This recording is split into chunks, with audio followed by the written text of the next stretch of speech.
Good evening. Good evening.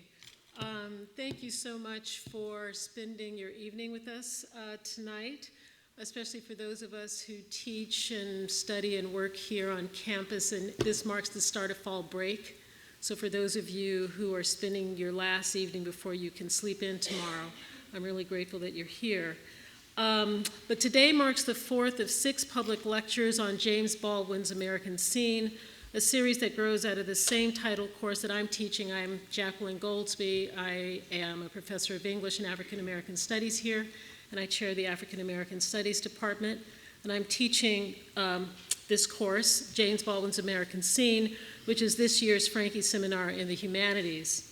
We have 2 more talks to come in this series, and I just want to flag them for you. Next week, this is a very busy month, and I'll shortly explain why. Next Tuesday, October 25th, Magdalena Zabroska from the University of Michigan will be here to talk about Baldwin's queer domesticity. And on Tuesday, December 6th, we're taking a little bit of a break with the public piece of the thinking we're doing. And Chris LeBron, who is a philosopher here at Yale, will be here to talk about Baldwin's philosophy of love. Those talks will also be at 5:30 here at the Whitney Humanities Center, and I hope you and you'll come back and that you'll bring your friends and colleagues with you. I want to give thanks to the sponsors of both the course and this lecture series, Barbara and Richard Franke. I'm always astonished every time we're able to bring the scholars and artists who are visiting with us that the Frankes have committed themselves to humanist learning in the deepest and broadest way, and I'm truly, truly grateful for the opportunity to teach at this level that their resources allow us to accomplish here, and I want to thank them for that. I also want to thank the director and staff of the Whitney Humanities Center, Gary Tomlinson, the director, the Whitney Humanities Center staff, Sandra Malin Bowles, and I'm just reminded all over again how much Tony Sudol, who is the audiovisual, I call him the guru. He and my graduate assistant who works with me on this course, Phoenix Alexander, sweat the large and the small stuff. And I really do appreciate your work. Thank you. As a way to introduce our speaker today, I want to tell you where we are in the course a little bit, because I organized the lecture series to roughly correspond with the work that we're doing in the seminar. Because one of the great things that I've learned from Baldwin is that he was a teacher amongst many other vocations, and that I felt particularly committed to figuring out how to make this lecture series an opportunity for those who didn't have the chance to take the course to still study Baldwin in largely the same terms that we've been engaging with him in the course. And so I want to take a few minutes to trace where we are in the course, how and what we're doing tonight, especially with the scholar that I've invited to speak with us. Baldwin is one of American and African American literature's steadiest, most prolific authors. In his writing lifetime, he published 6 novels, 7 essay collections, 2 uncollected essay two compendiums that bring together his uncollected essays, 1 short story collection, 2 stage plays, and that's not to mention his phototext collaboration with Richard Avedon, Nothing Personal, from 1964, his co-authored dialogues with Margaret Mead and Nikki Giovanni, and innumerable interviews, his children's book, posthumous verse collection, and movie script, about which I expect we'll hear more from our speaker tonight, the movie script. Enumerating Baldwin's literary production this way is to say that Baldwin wrote across the genres, and that observation requires us to regard and respect his facilities in managing language across multiple mediums. Baldwin was very clear with himself that writing an essay was not like writing a novel, which was unlike writing a play, whose culture and practice of performance differed entirely from that of film, so far as he was concerned. Baldwin's thinking about scripture, by which I don't mean the writings of the Bible, but rather Baldwin's practice of and commitment to prose writing and print culture, has to be studied alongside his rapport with the mass media of his day. Baldwin's engagement with television, photography, sound recording, and the periodical press, which we discussed in our class today, established and extended his reach and impact upon American life and culture, particularly once he became a spokesperson in civil rights politics. The question then becomes, how did Baldwin navigate those systems to stream his image and message to the American public without compromising or corrupting the form and substance of his person and his critiques? And so for the past 3 weeks in the course, we've been thinking about Baldwin's interest in mediums. We've been reading creative works like the essay Notes of a Native Son, the stage play Blues for Mr. Charlie, and the short story Sonny's Blues, alongside what we should call Baldwin's theoretical essays about aesthetic form and medium. I refer here to Mass Culture and the Creative Artist, On the Painter Beaufort Delaney, The Uses of the Blues, and Words of a Native Son. Across these work, we've wrestled with the question that Ed Pavlich posed to us in his lecture last week. If Baldwin's ambition was to write like Bessie Smith, or as Aretha Franklin sings, and those were Baldwin's terms, what aesthetic forms could prose narrative take on the page? What cultural work could prose narrative do in the world if it could function like song in and as print?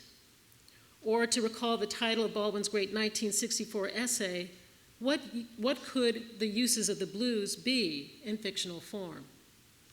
We'll be wrestling with that question, among others, in our seminar after fall break, when we focus on Baldwin's novels, Giovanni's Room, If Beale Street Could Talk, and Just Above My Head. This afternoon, we have one of Baldwin's most insightful and exciting scholars, Professor Rich Blint, to explore and explain Baldwin's affinities with the medium of cinema. So we're wanting to think about how cinema and the techniques and the culture and institution of cinema inform Baldwin's way of thinking about prose, and how could prose function like or not like film. So let me introduce our speaker. Rich Blint is the 2016-2017 Scholar in Residence in the MFA Program in Performance and Performance Studies in the Department of Humanities and Media Studies at the Pratt Institute in New York. His teaching and research interests include American, African American, and Anglophone Caribbean literature and culture, the life and work of James Baldwin, racial visuality in U.S. popular culture, post-colonialism and diaspora, as well as urban form and politics in the context of the global. He's co-editor with Douglas Field of a special issue of African American Review on James Baldwin, winter 2013, which reminds us of the importance of single author studies in African American literature. We need more of them. And he's a contributing editor of the James Baldwin Review.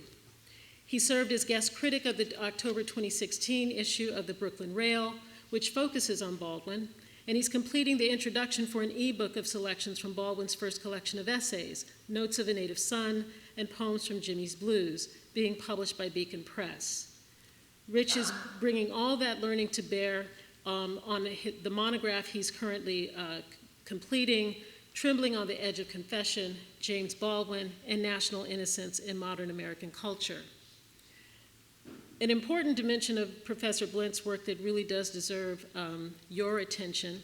In 2014, he was a key organizer behind the marvelous celebration of Baldwin's 90th birthday in New York City, a year of James Baldwin. That series, sponsored by New York Live Arts, Harlem Stage, and Columbia University School of the Arts, not only drew upon scholars, critics, and artists to review Baldwin's extraordinary life's work.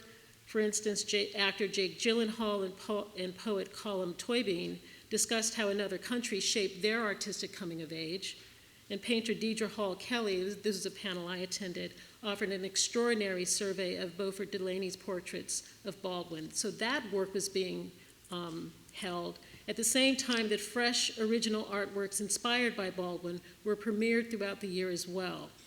To culminate this groundbreaking series, the city of New York finally granted Baldwin his rightful due. The block of West 128th Street between Madison and Fifth Avenues is now known as James Baldwin Place. Rich Blint earned his PhD in American Studies at New York University and has held faculty, research, and administrative appointments at Columbia University, Barnard College, Hunter College, and the Murphy Institute at the Graduate University Center of CUNY. He has received fellowships from the Andrew W. Mellon and Woodrow Wilson National Fellowship Foundations, among others, and sits on the boards of Vanderbilt University's Issues in Critical Investigation, the African Diaspora, and CLAGS, the Center for LGBTQ Studies at the Graduate and University Center of CUNY. Professor Blint revised his title for his talk today, which is Trembling on the Edge of Confession, James Baldwin and the American Scene. Please join me in welcoming him to Yale.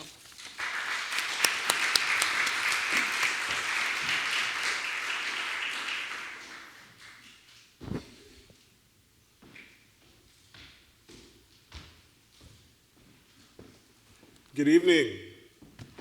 Good evening. Thank you, thank you, thank you. And thanks for sticking around. I know it's fall break and you guys are getting ready to get out of here, but I really appreciate seeing some faces in the audience. This is really exciting. What I want to do is a few things. I want to begin by thanking Jackie for your generous invitation to be here to engage with your amazing students and to be in conversation about James Baldwin, who I care a great deal about and has informed my thinking for some time. I want to thank Tony and Phoenix again for your amazing work in getting this all together. I also want to begin by apologizing. I have a cold, so forgive me. I might sound better than I feel, so forgive me for that. I'll be drinking some water. But a bit more about how we're going to proceed. What I want to do is to begin by screening 3 films. I should say something about the year of James Baldwin did not conclude in June of 2015 like they said it would. It kind of extended. It was 15 months, and then the folks at Lincoln Center, the Film Society, invited me to do this thing called The Devil Finds Work, James Baldwin and American on film. And it's a survey that ran for 5 days, and so in the process of doing that, I put together with a colleague a clip called The Devil Finds Work, James Baldwin on Film. And what it does is it tries to give you snippets of the actual films that Baldwin engages in Devil. And for the purposes of this talk, what I've done is simply focused on the career of Sidney Poitier. 3 films in particular. In the Heat of the Night, Stanley Kramer's The Defiant Ones, and his Guess Who's Coming to Dinner. And I'm mentioning that now because there's something, even though Baldwin talks about everyone from Betty Davis to Sidney Sheldon, there's something about, and something particular and peculiar about the American relationship to blackness, to figuring, depicting blackness, that grows out of American literature that I want to pursue this evening. So what we'll do is spend about some minutes watching these clips, and I would like for you guys to take some notes if possible. Not notes, actual notes, like mental notes. And then I'll come up and I'll give a lecture, and then we'll engage in a conversation. Does that make sense?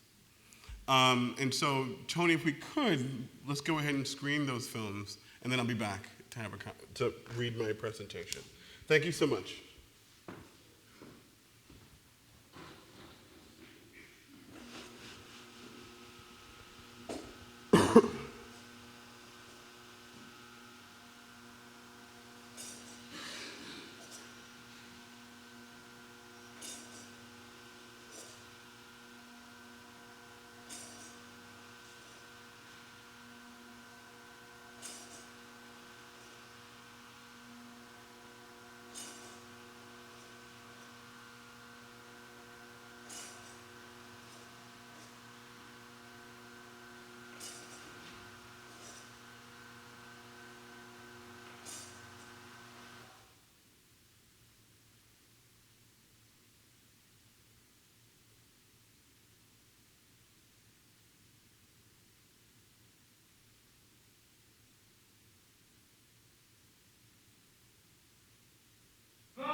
Wade Prentice. Isn't that a lovely name? John Wade. Joanna Prentice, I'll be. But Mom, there's something else that I must say. John's been concerned about, very deeply concerned.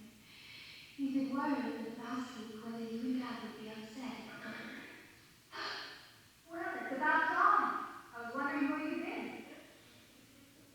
Mom, this is John. Dr. Prentice. I'm so pleased to meet you. I'm pleased to meet you, Mrs. Green. I take it Joanna's already busted out the news. Well, she has, told me a good deal, and all very quickly, too. She's only known you for 10 days, so she can't tell you what I'm watching. That could be another friend.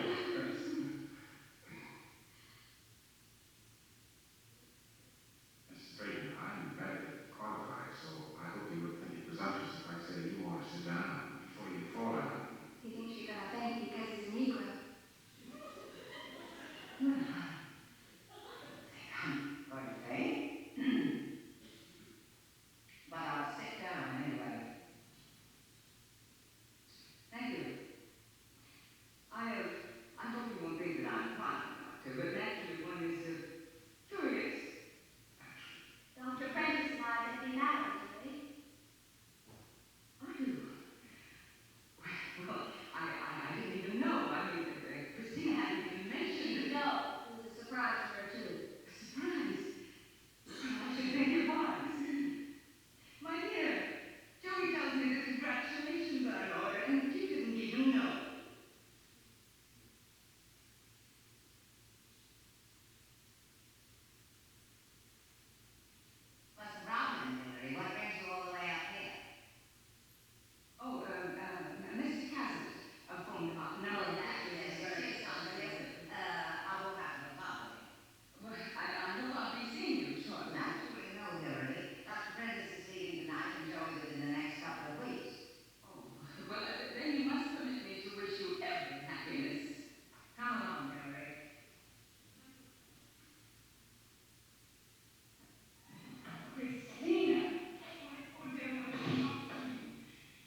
copy. This here is Virgil. Mr. Tibbs. How do you do, sir? May I then fetch you something? It's my profession. Okay, you were right where you Oh, are. I have something cold. Something soft. Anything. In the green picture lemonade, I want to. Yes.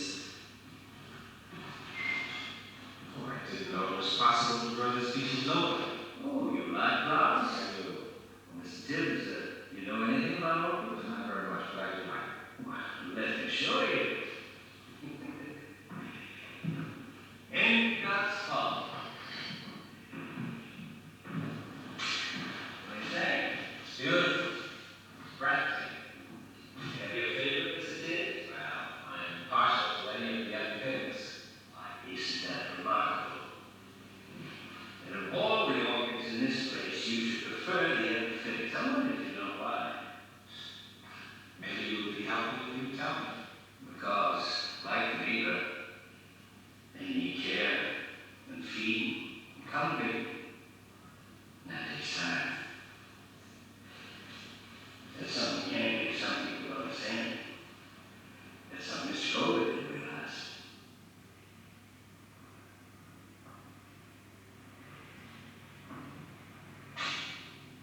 Is this what the epiphytes root in? My point, it's my point. Take it away from them, they do poorly. What do you call this material? That's awesome. Fern.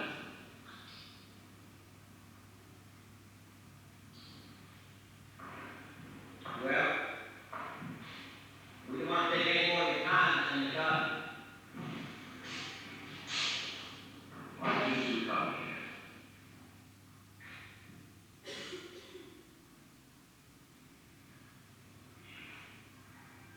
To ask you about Mr. Cole.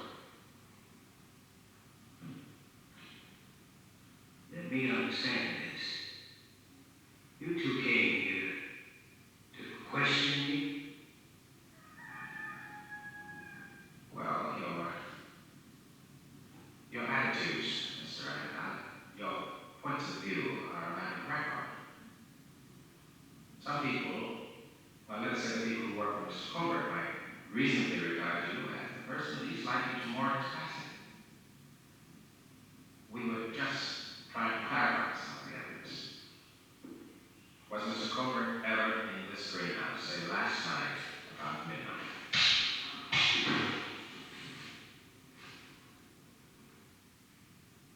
Good, I see. Yeah. You saw it. I saw it. But what are you going to do about it? I don't know. I'll remember that.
So that was quite a bit, wasn't it?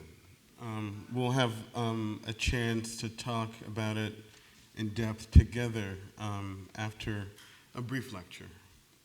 Trembling on the Edge of Confession, James Baldwin and the American Scene. 1.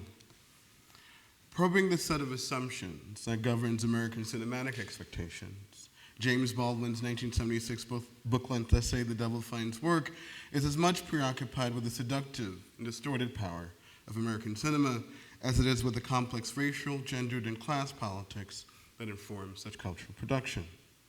From his intriguing identification with Bette Davis to piercing analyses of Guess Who's Coming to Dinner, In the Heat of the Night, and The Exorcist, to an extended discussion of Stanley Kramer's 1958 mega hit, The Defiant Ones, Baldwin lays bare our subconscious investments and confirms that cinema is the language of our dreams. The violent embrace of categories and aversion to real human life and passions are for Baldwin everywhere evident in American cinema.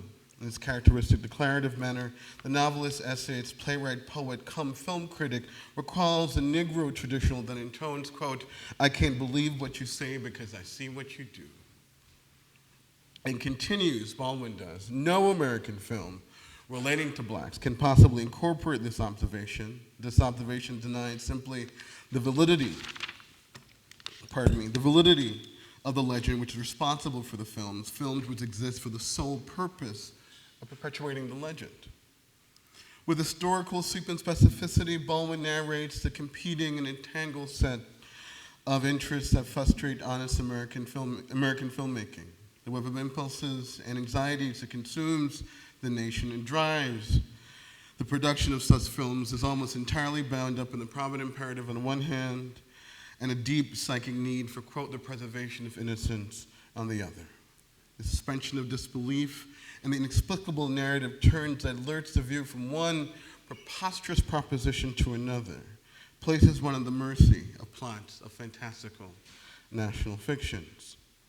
It is important to remember that Baldwin's analysis in this rare critical work that extends his, by then, we should remember this, decades-long concern with representation or representation in American culture begins with the early depictions of racial and class difference on display in 19th century American literature and grows directly out of experience of reading Charles Dickens' A Tale of Two Cities and his obsession, his obsession with Uncle Tom's Cabin, trying as he laments to find something out, sensing something in the book of immense import for me. I'll stop here to say this. Baldwin read this book over and over and over and over again. He read it so much his mother got really terrified, and she hid it above this cabinet in the bathroom, and he kept finding it, and she gave up. So we have Baldwin now, right? But there's something about Topsy, something about Uncle Tom that disturbed Baldwin as a young kid. And he was trying to figure out what those representations, those depictions might mean. The sense of righteous indignation, cross-racial longing, biting sentimentality, and a violent coming to racial and economic terms that Baldwin considers function not only to reproduce American attitudes at particular historical moments, I'm thinking here mid-century, but also work to distract the national imagination from the necessary moral reckoning with the too often, and I mean that, the too often fatal history of the country. For ultimately, Baldwin suspected dreadfully, as he says, that this world of make-believe was connected to his own reality, must, quote, have something to do with me, end quote.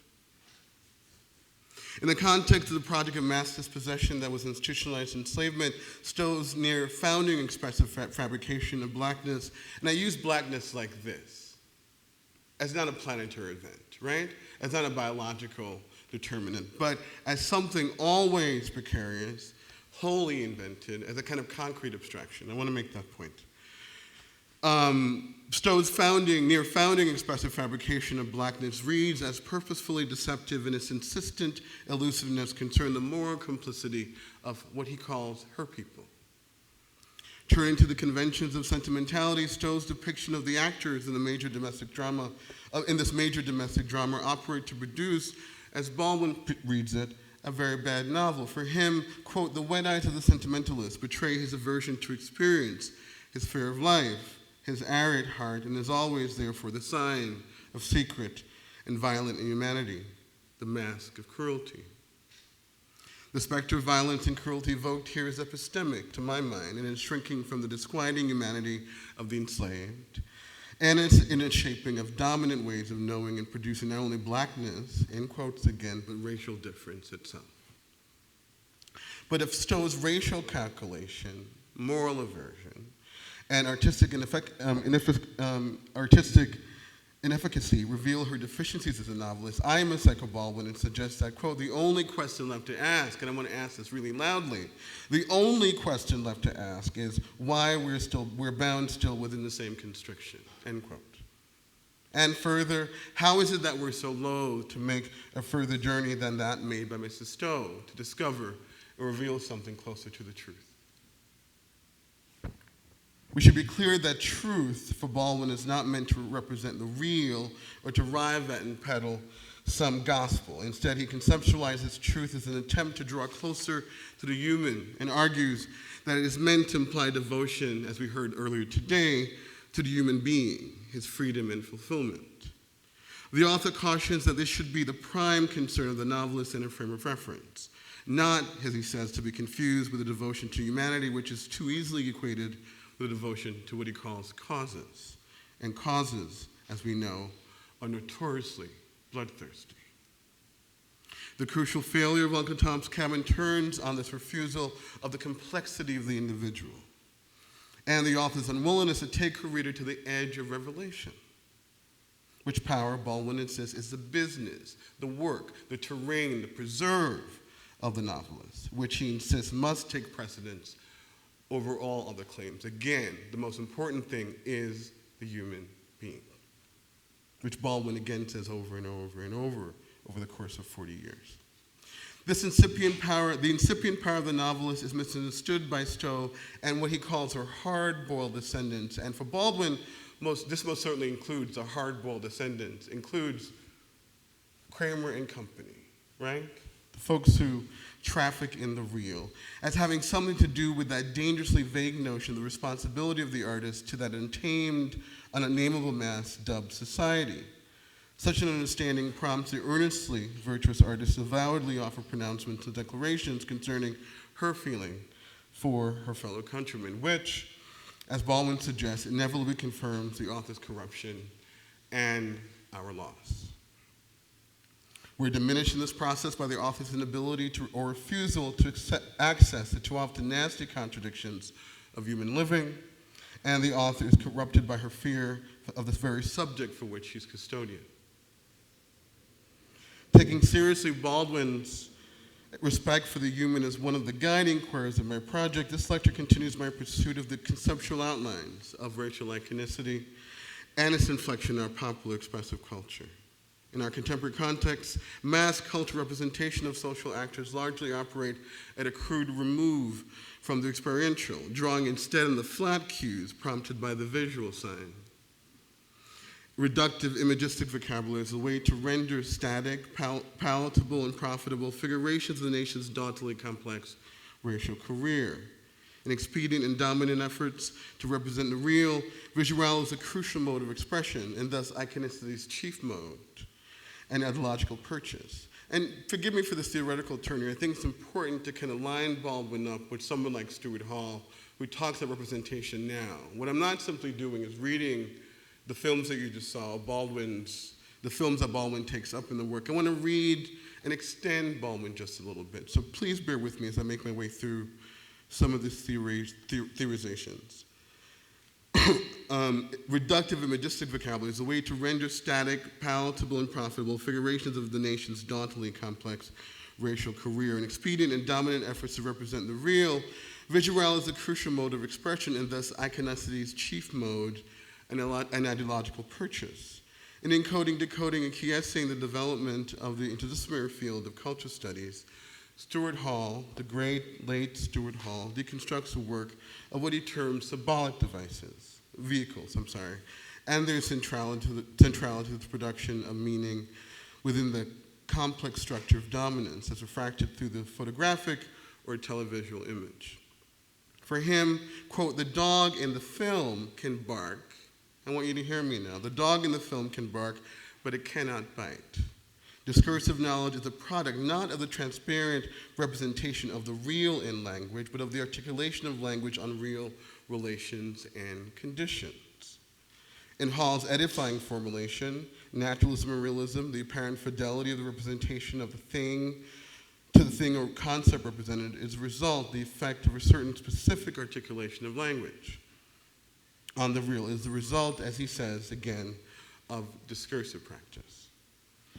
This network of labored cognitive processes of what I'm calling reality worked over by language underscores how race functions as an iconic sign central to the organization of knowledge in modern America. It's a code so, quote, widely distributed in our language community and culture that it appears not to be constructed, but to be naturally given.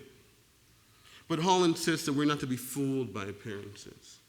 Instead, we're reminded that, quote, the operation of naturalized codes reveal not the transparency and naturalness of language, but the depth, the habituation, and the near universality of the codes in use. So I'm asking, as we take up and extend Baldwin's relationship between visual, verbal, and linguistic signs, and how they operate to produce discourses about and around race, in the period during and after the most recent struggle for that distinctly elusive American notion of civil rights, how do we move is what I'm asking. How do we proceed from here? And so I want to address the most general popular culture content that Hall suggests is the saturation of the visual that spells the difference. For him, the visual sign is the most dominant sign, thus my preoccupation with these films. For him, under these conditions of perception, the visual is less arbitrary due to success in reproducing to some degree the thing it references. Unlike verbal or linguistic signs, visual conventions are simultaneously more vulnerable and available for naturalization, given their ability to render legible some of the features of the thing signified. But Hall again stresses that the assumption of real or literal transcription is deceptive, ideological, and flawed. The utility of the almost universal and naturalized quality of iconic signs and their established but elastic associations at the center of the struggle over meanings, what he ultimately dubs the class struggle in language. Hall's remarkably generative foray into semiotic theory traced following Barth's, and we can talk about Barth later or not, the cartography of meanings embedded and implicit in signs, so universal that they shape seemingly every aspect of our cultural ecology. This promiscuous communion with our national culture, knowledge, history, marks, to my mind, iconicity' entry into the realm of ideology as state practice. 2. We are trembling on the edge of confession here. James Baldwin's pithy and challenging statement in the second chapter of the Devil Finds work flags the nation's collective anxiety concerning its chronic failure to extend the full franchise of a democracy to its formerly enslaved countrymen. The intervention represents Baldwin's existential reading of the motivation behind the narrative choice in the pivotal moment in Stanley Kramer's The Defiant One, which you just saw, a scene which distinguishes itself by what it reveals concerning the depth of the American anxiety about race. Kramer's decision to have the son of the woman with who John the Joker Jackson, Tony Curtis in the film, has a brief and demeaning romance, be accidentally knocked unconscious and then run into the protective arms of John the moment he opened his eyes and finds a striking black face in Noah Cullen, who is Sidney Poitier, hovering above him, is more than simply a benign representation of learned bigotry to be corrected. As Baldwin reads, it's Kramer's dramatic and clumsy directorial turn discloses much about what is at the center of the American cowardice concerning Randall's Rachel. I'm going to read this because it's important. I'm talking about the scene when the kid is knocked down and then you see the camera pan to Poitier's face. And think about what you felt in that moment, right? So Baldwin says this: we are trembling on the edge of confession here. For of course, the way the little boy sees the black face is exactly the way the man sees it, meaning Tony Curtis. It is a presence vaguely but mightily threatening, partly because of its strangeness and privacy, but also because of its beauty.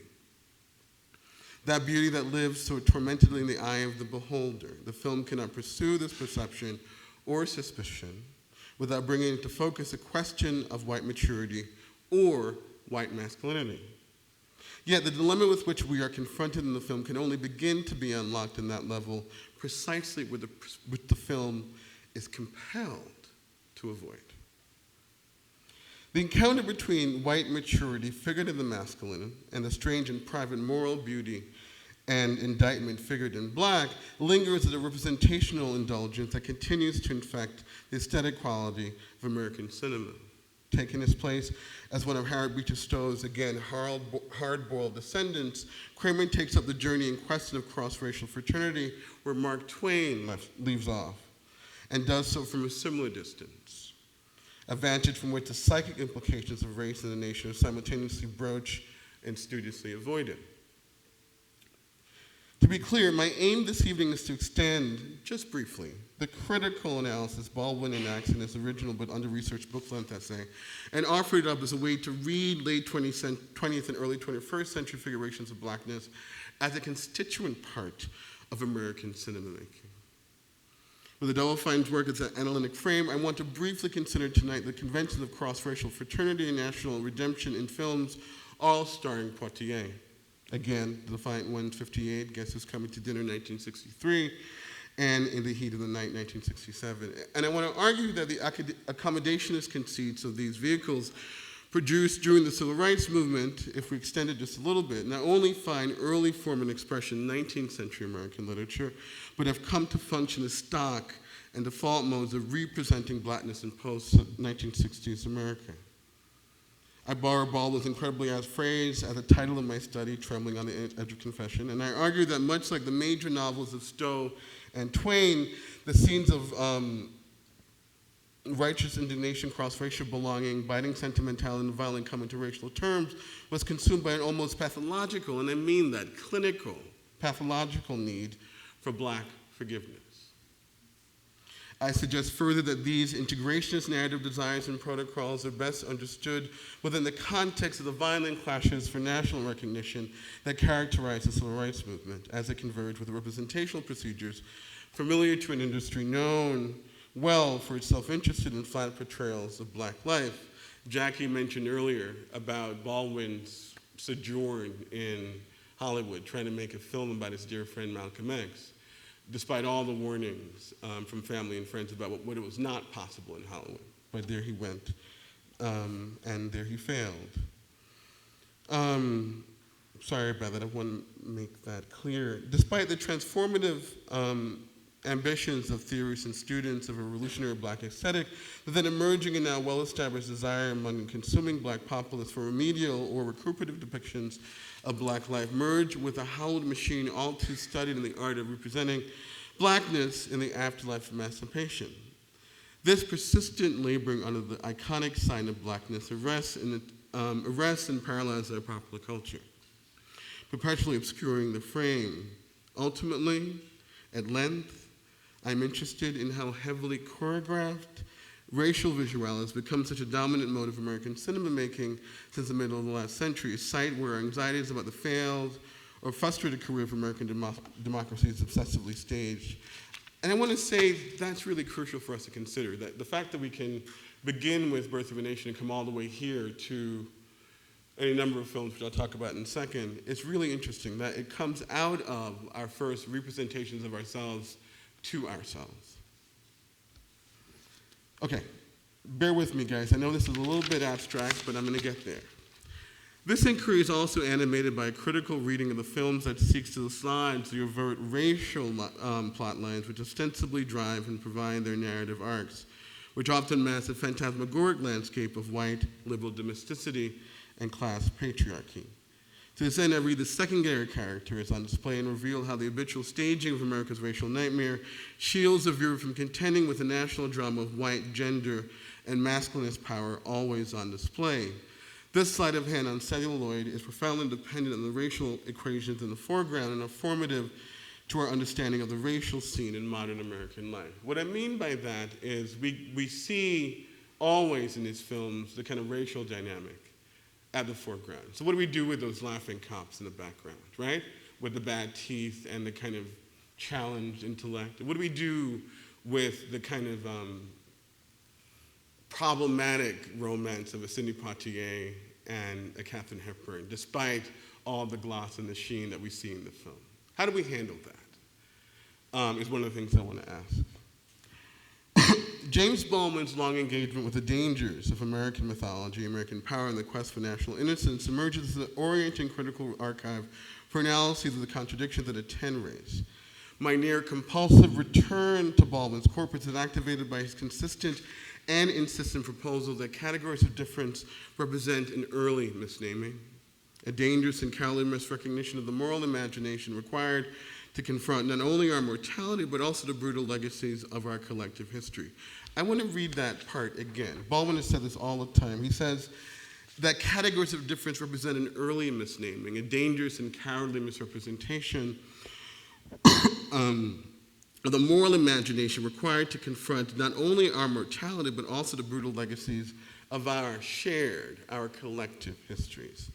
Neither an act of recuperation or hagiography, Baldwin's critical significance springs from his own fearless confrontation with our racial conundrum, and ultimately takes seriously his injunction to Faulkner, William Faulkner, and in fact to all of us here, that quote, and this goes along with what I just said, and I want you to hear me here when I say this. I keep saying that, but I want to just underscore as much as possible some key points by Mr. James Arthur Baldwin, that any real change implies the breakup of the world as one has always known it, the loss of all that gave one an identity, the end of safety. 3, merciless plots, scripts of national evasion. In Who Saw Him Die, Said the Fly, the second chapter of Devil, Baldwin counsels the people that, quote, people who cannot escape thinking of themselves as white are poorly equipped, if equipped at all, to consider the meaning of black people who know so little about themselves can face very little in another. Addressing In the Heat of the Night, Baldwin is all too aware of the fact that the history which produces such a film cannot, after all, as he says, be swiftly understood, nor can the effects of this bigotry be easily resolved. It is a terrible thing simply to be trapped in one's history, an attempt in the same motion to accept, deny, reject, and redeem it. And he says this about In the Heat of the Night, and I wanted to spend a little bit of time here with this. The film, he says, is breathtaking, not to say vertiginous, in the speed with which it moves from one, again, preposterous proposition to another. We're asked to believe that a grown black man who knows the South, and who, being a policeman, must know something about his colleagues, both South and North, would elect to change trains in a southern backwater the hour of the early morning and sit alone in the waiting room that the sheriff imagines that he needs a confession from this black northern vagrant, and so elects to converse with him before locking him up, turning him over to his deputies, and closing the case. And the film betrays itself, Baldwin says, in the early sequences in quite a curious way. I think he means peculiar way. One might suppose, after all, since the film was made after '64, which is the Civil Rights Act, that the sheriff might be concerned about the pressure which might be brought to bear by the federal government. But this possibility, astoundingly enough, does not appear to enter his mind. End quote. The rules of segregated American life that Virgil Tibbs, Poitier, ignores in the film recalls Adventures of Huckleberry Finn by Twain and the fugitive Jim's nonsensical decision to take the journey south with Huck, despite the active enforcement of the Fugitive Slave Act of 1950, legislation which made enslaved runaways outlaws in the North and mandated their capture and return to their masters. Before turning to the discussion of In the Heat of the Night, Baldwin reads D.W. Griffith, The Birth of the Nation, as an elaborate justification of mass murder. Simultaneously controlled by the figure of the mulatto and the legend of the nigger in a way, he says, that the day might be controlled by rain. It is widely argued that Griffith's cinematic innovations fundamentally changed American filmmaking. Similar to Stowe's 19th century print achievement, evidence in Uncle Tom's Cabin, Griffin's film bequeathed racial visuality and inaugurated the black figure in motion. But Baldwin's mass murder references are about the infantile and racist content in the film and ultimately address what happens to the progeny of the North American planter class, a question posed in the obscene bitterness that accompanied American Reconstruction.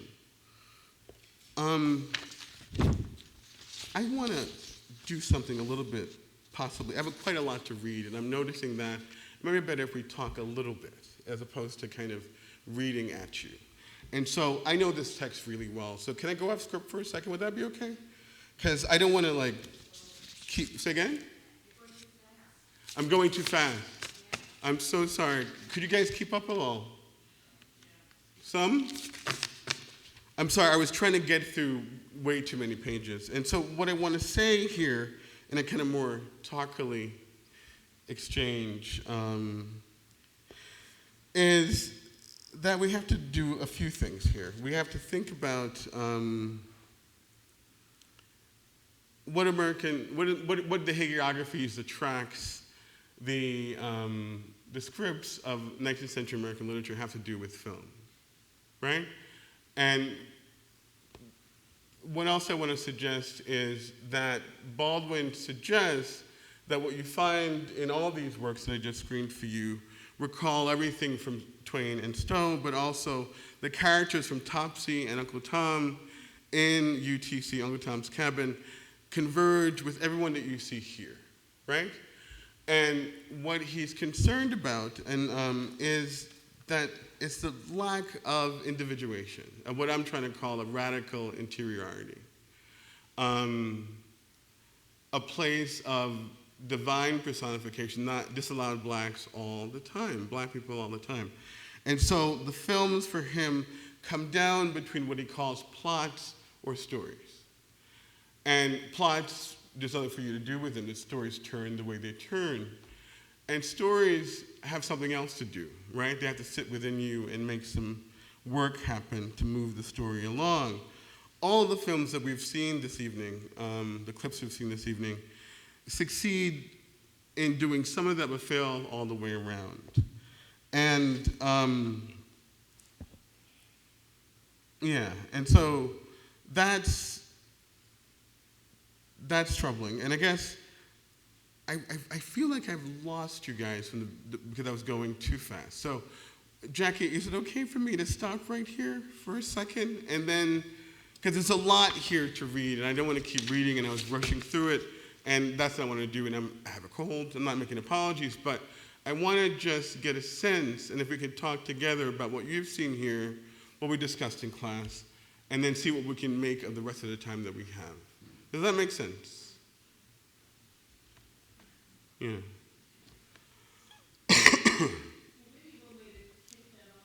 Okay. Rich, would be to ask, what's at stake for your analysis in understanding Baldwin's critique of how film flattens out individuality, how film flattens out black particularity?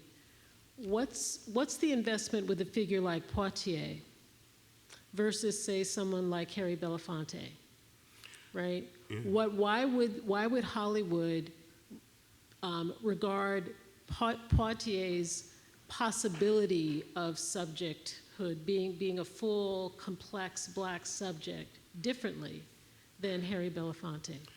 That's a wonderful question and a challenging one. I think it has something to do with their different careers. I also think it has everything to do with the kind of virility and the privacy and the beauty of Poitier's, not only acting, but also his very face itself, right? And so the deliberate, quite explicit yoking of Tony Curtis and Sidney Poitier in that moment, in The Defiant Ones, and his parading around in these films for a period of a decade, I think serves, not only because of how handsome his face is, but also serves to lubricate this idea of black forgiveness. There is a kind of effete quality to Poitier that's not quite, and it's also a domestic quality. Poitier is not born in the United States. Belafonte is not born here, he's born in the Caribbean. And so I think that the rise of Poitier and his recognition among black audiences made him terribly useful for a Hollywood interested in conjuring, in a moment when there was, as I said, the latest slave rebellion, a way to kind of rein that in, a way to say that, complain all you might, look, we've gotten along just fine, everything is fine. No, don't worry about it. We're good. This is the beginning of what I call this kind of fiction of post-civil rights progress. And I'm not sure that Poitier, who is a more vocal spokesperson than that Belafonte was a more more vocal activist than Poitier could have done or accomplished the same thing. I think the darkness and the privacy and the kind of accrued or sedimented kind of charge around that presentation is what made him really efficient and expedient for Hollywood interested in these things altogether. Okay, so why don't we keep following up with more discussion at this point. I've got a mic. This is, my fantasy in life has been to be Oprah. Pre-oxygen. Does anybody have a question or a comment that you want to raise, or a clarification that you'd like Professor Blint to go over again? Yeah. Do I have to use the mic? Yeah, it's on. Do I have to use it though? I think so. They're recording, actually. Oh, okay. Because it makes me very self-conscious. I guess this is maybe sort of a contextual question. Because you were, I think, eliding the difference between literature and film, I think for the interest of expediency. But even Baldwin's essay begins with really the culture of the movie house and his going there. And I guess I want to hear you talk a little bit about give us some of your thoughts about the social context of movie-going and how that's different than, even though there's this intersection of what the literature is doing with the cinematic inheritance is doing, the social milieu, I think, is different. How do you address that difference? And you having the perspective of 2016 as opposed to Baldwin when he writes his essay, that it has changed even more, so that if you look at, say, even Baldwin's life, the change of movie-going and the role of cinema and its moral force, its cultural force, how that changed even within his lifetime, which is, I guess, kind of more specifically biographical, but I would imagine still falls within your range of interest. Is that too many questions at once, or? I don't think so. I think I got it. I think so. I mean, I guess the movie house culture, Baldwin talks in Devil, as you know, I think, of going to the movie houses very early, at 7 years old. And so those movie houses were called everything from Booker T. Washington to the Lafayette to the Frederick Douglass, all these big Negro names, right? And I'm using the term advisedly. And it differs from literature, to be sure, but what I want to suggest is, and we don't have the kind of, cable television, all the other range of stuff we have now, but the thing that I think Baldwin would insist on, that I want to kind of hold right now, is not to conflate or align the conventions or conceits of literature with the kind of conventions of American cinema, but to insist that we're telling stories here, right? And so the kind of protocols or the procedures of storytelling in America is guided by this quest for national innocence, for black forgiveness, for a certain kind of absolution. So, and at the same time holding on to this thing called whiteness, right? So in Devil, what Baldwin tries to do is to refuse the stability of the categories that divide us, the concrete abstractions that I talk about. And so he sees both Stowe and Richard Wright's Bigger Thomas in league with what we get on screen here, as being of a piece, what he calls their hard-boiled descendants. And when he asked us, why are we so loath to discover something closer to the truth, or why are we so bound within that same constriction, what he's asking us to say is we have to confront our lives. And so these films, which are escapist, film is an escapist genre, to be sure.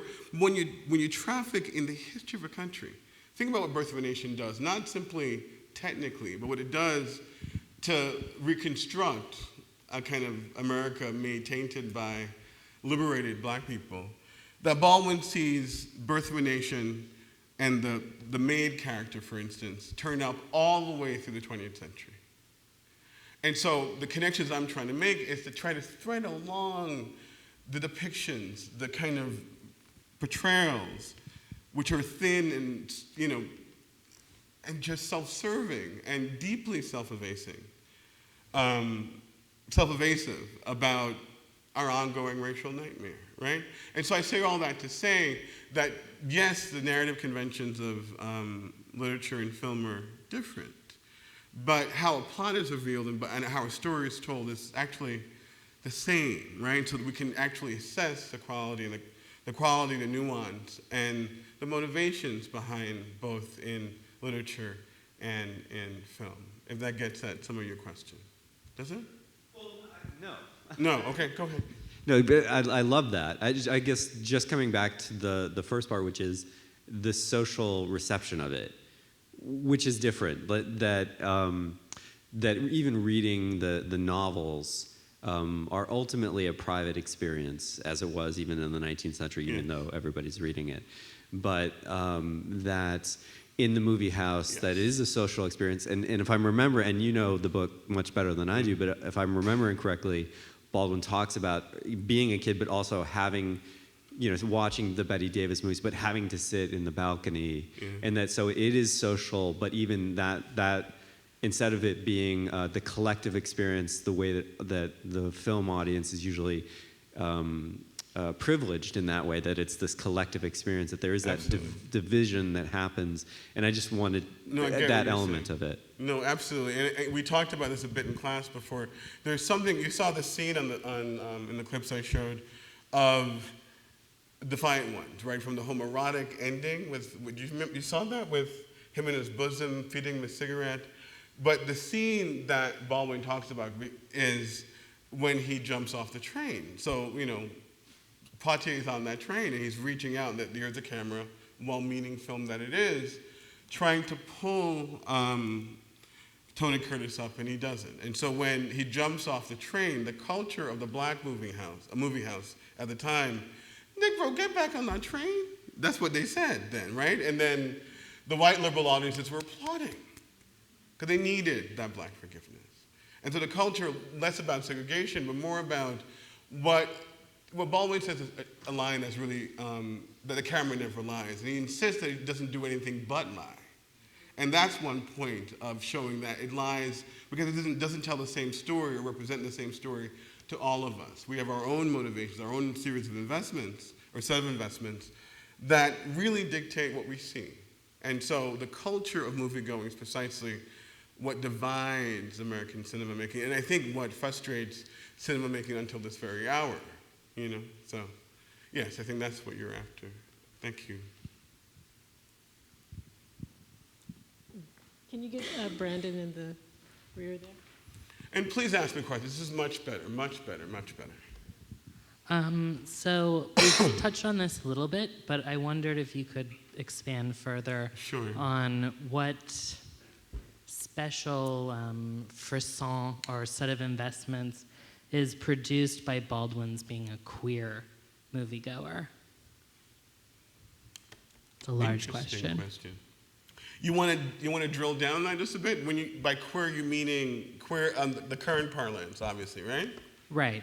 Someone who would be particularly drawn to the homoerotic dynamic we see, for example, in the Defiant Ones. Yeah, so in reading, I want to say a couple of things about Baldwin's queer viewing, or queer spectatorship, we could call it. His identification with Bette Davis, right? So her bulging eyes is one thing that he could use because he was told very early on that he was ugly by his stepfather.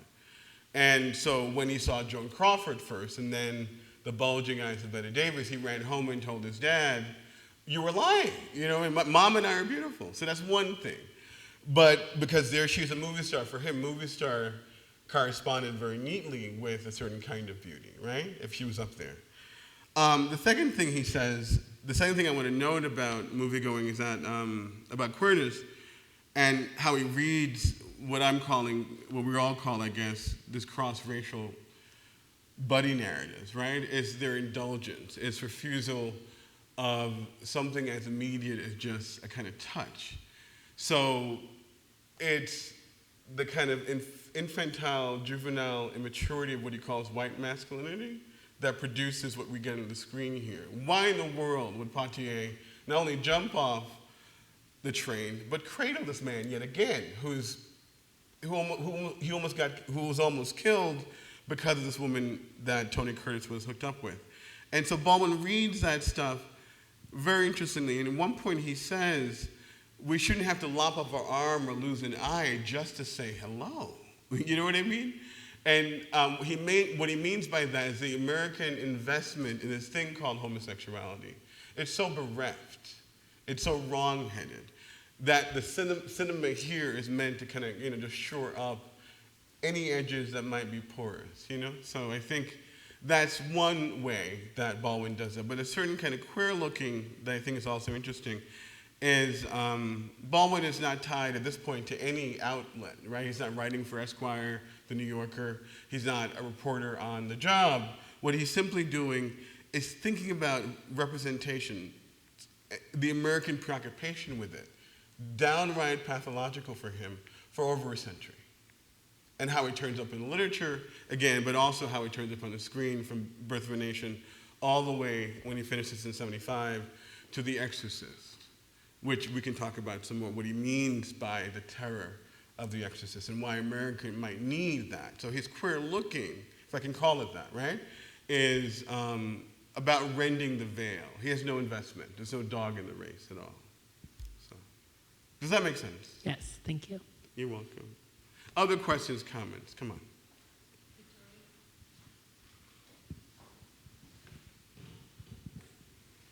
Hello. Hi again.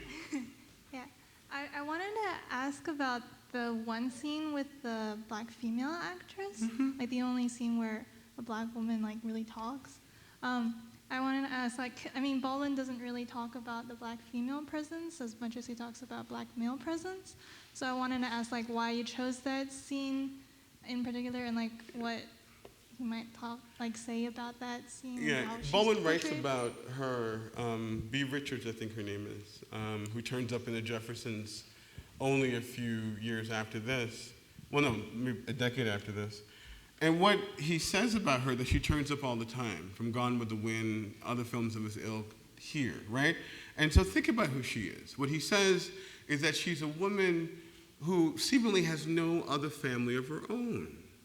She's so committed to this kind of peculiar Eden, he calls it, right? This Eden, the kind of gloss and sheen of this wealthy San Francisco family. A San Francisco, by then, that's been urban renewed all the blacks out of. So here you have this figure, B. Richards, black woman, who's a maid of the house and raised this child, who walks in Sidney Poitier naked, almost naked, let's be clear, and is the representative of the family. And she turns in that film as comic relief for him, right? Because if you think about how the music ends that clip, she's ridiculous. You can't take her seriously, the way she's depicted. But what he's insisting is that, again, right, there's no individuation, there's no dynamic personification on her part. Instead, she completely cedes all authority. She's unmoored from her roots. She has, again, no family of her own, and will do anything to protect this briefly disturbed Eden, right? And so that's, I think, what he's using, how he's using her.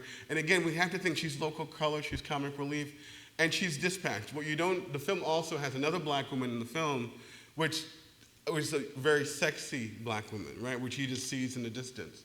And so the young girl who's 23 pulls him closer as she walks by. She's a friend of the maid. So there are two black women in the film who don't get engaged sufficiently at all, but who provide this kind of serviceability, this function for the narrative. You know? But in the book, The Devil Finds Work, Baldwin does talk at length about a film starring a black woman, which is Lady Sings the Blues. Mm-hmm.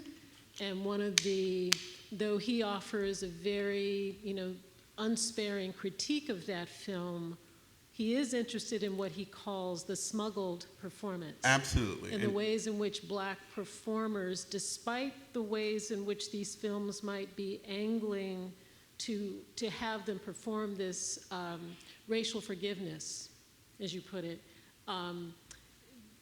the smuggling of the interiority is what he's interested in with Diana Ross, with Billy D. Williams, but especially with Diana Ross. So maybe you can explain what that concept is about for folks who haven't seen it. And my question would be, was there any smuggled performances in the clips that you showed us? Part of me wants to say when Sidney Poitier tells off his dad, I heard a little bit of Obama in Philadelphia, and you heard a little bit of Obama in Philadelphia, the famous race speech. But there was a friction there that was interesting, and so I'll just put that question out to you. No, thank you. And I think we talked about this idea of Baldwin goes to great pains to talk about, never mind the kind of abject nature of these vehicles, that these black actors, and he had no hope for Diana Ross, who he never liked, he says. But in Lady Sings the Blues, she surprises him by smuggling in, despite the film's complete non-allegiance to the actual book by Billie Holiday. They change everything, get all the details wrong, that there's a certain kind of power and beauty, that privacy that we talked about before, that brings Billie to life through Diana Ross's ability to smuggle something in. Likewise with Poitier, in all the films that we see, Baldwin suggests that the only virility in Heat of the Night comes from Sidney Poitier, pardon me, and that lends to the film this only real tension, right? So you get something of the fact, the mundane, individuated, personified fact of black living through these renegade, subterfuge-like, subterranean-like performances. The scene between Poitier and his father is really interesting to me. It's interesting that you mentioned Obama. I find that scene difficult. Baldwin finds it completely unimaginable that this would happen. If you think about it, he has a genius son, 37, all over the world, just every credential possibly imagine he has, right? He's marrying a 23-year-old girl, and he's gonna let her grow up somewhere else. I mean, none of it makes any sense to him, right? And so when the father and the son is having this confrontation, and Poitier simply says, you want to be, he maligns the entire generation. He says very simply, you want to be a colored man, as if it's his burden, his appellation, his moniker, but I want to be a man, this kind of post-racial mythology, this legend, right, that begins so early after the Civil Rights Movement, for me is complete dishonesty, it seems to me. I'm not sure what you all felt about that, but it feels terribly dishonest and self-serving. And the father does not speak. What black father, I'm a black man, I'm sorry, in case you haven't noticed, but my father would have said a word or two, it seems to me, right? And so the kind of, this is the kind of preposterous narrative turns that Baldwin is saying is so hard to bear. Because the black intramural, the intra-black relations that are depicted here aren't recognized by anyone in black life, it seems to me, But Baldwin didn't think that, to use your term, that the intramural, the interior, the exchange of interior experience was happening in blaxploitation movies either. No. Which was really maligns surprising to read. No, he maligns those films as just, completely, right? As a new traffic in flesh, effectively, as a cheap coin, trading on black life. And there's nothing redeemable about those films at all.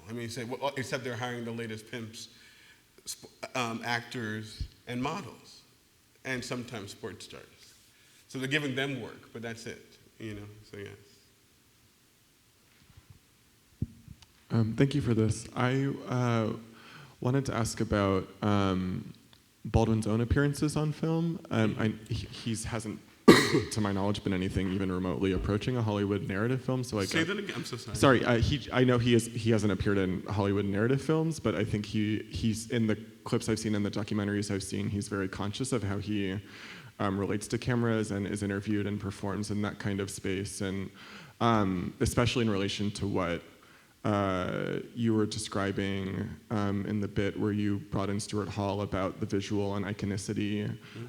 If you have thoughts about how Baldwin's own navigation of how that was working in his public image and his own implotment and and iconicity. I mean, he's been staring at us this whole time, so it's hard not to wonder. Yeah.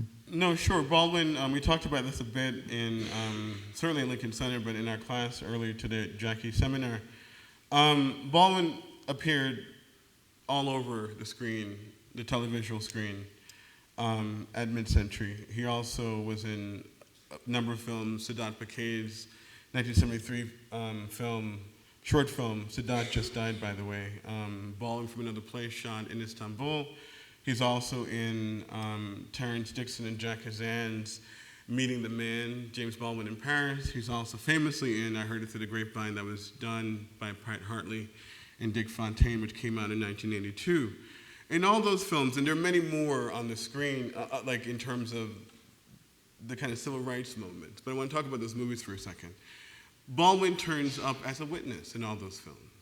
He turns up as someone who you don't see on American screens very often, right?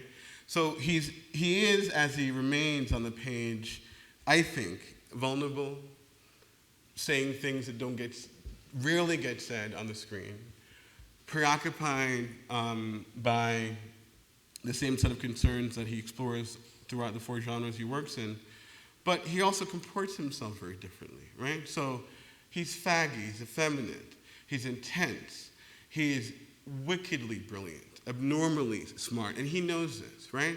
So from Take This Hammer in 1963 to Baldwin's Nigger in 1968 in London, you get this dynamic exercise figure who will not be, thwarted at all from what he's trying to do. And I think, in terms of iconicity, I think he's refusing it because he's made himself. He's fashioned himself to what he calls these new acts of creation. So what you get on the screen with Baldwin is someone who's laboring every day, that radical interiority that I was talking about earlier, to present someone new every day with each new encounter. So what I take away from Baldwin is that. And I guess I would finish the answer to the question by recalling how he begins Grapevine, that came out in '82. He says, Martin, Malcolm, Medgar dead, but what about those unknown, invisible people who did not die, but whose lives were smashed on Freedom Road? And he goes on, and you have this plaintive voice, right? That's how the film opens. And that, to me, refuses a certain kind of iconicity, a certain kind of cheap iconicity, frankly, and replaces it with a kind of individuated interiority that hasn't been seen since, if you ask me, on that level. Toni Morrison approximates it, I think, but I haven't seen it quite the same way since. Okay, are there any other, did you have a question, sir? Did you have a question or no? Okay. Are there any other comments, questions? Okay, well, thank you for the discussion. Thank you for staying and thinking about Baldwin and his relationship to film. You might want to go out and see The Exorcist in a new light. I'm not sure about that. But thank you, Rich, for helping us with. Thank you all. Thank you so much.